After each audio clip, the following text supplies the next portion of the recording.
mo kasi may letter sa'yo yung mama mo. Ano po eh? Letter to ng mami mo sa'yo. Binigay sa amin. Oh, I'll read it for you. First of all, I am very proud watching you today. I always find myself mesmerized thinking back to when you were just a little girl.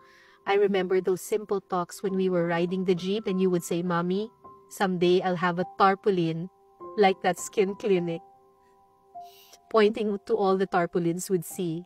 Now all your dreams are being served to you by God, even more than you asked for. I remember one day you asked me, Mommy, I want to be a doctor. You felt sad watching your batchmates graduate and become professionals. Then I told you, Ate, maybe God sees a better mission in your heart. God has a great mission for you and that's why He gave this to you. Ako naman ang sasabihin ko sa'yo, hindi. Magiging doktor ka. Magiging doktor ka pagdating ng panahon. Because what I see now is that millions of people love you because you inspire them. For me, Ate, as your mother, even though your life has been difficult and we've been through a lot of storms as a family, I am grateful to God that He gave me a daughter like you.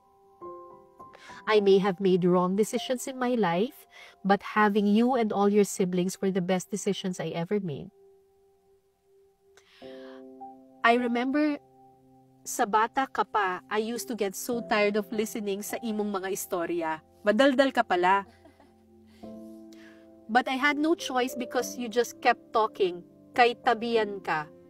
Kay tabian ka. Daldal. Kay madaldal ka. I never imagined how much our lives would twist and turn, but here we are. I am sorry for the times I may have fallen short. I always did my best, but I know I wasn't perfect. Nobody is perfect, but your mom is perfect for you, Shubs. Okay? Always remember that. And Ate, I keep praying that we can also have a short conversation with you once in a while. Even if it's just a nonsense convo lang, like before. I keep asking if sometimes you can find a space in your heart to hear us. Not just me, but also your siblings. We truly miss talking to you, even if it's just for those silly nonsense talks. Handa ka namang kausapin sila, di ba? Kahit yung kababawan portions lang. I love you, anak. We might be separated because of work, but Ate, always remember, I am always here for you. Whatever may happen, I am ready for you. Just one text, Ate. If you need someone, I am here and I will protect you forever.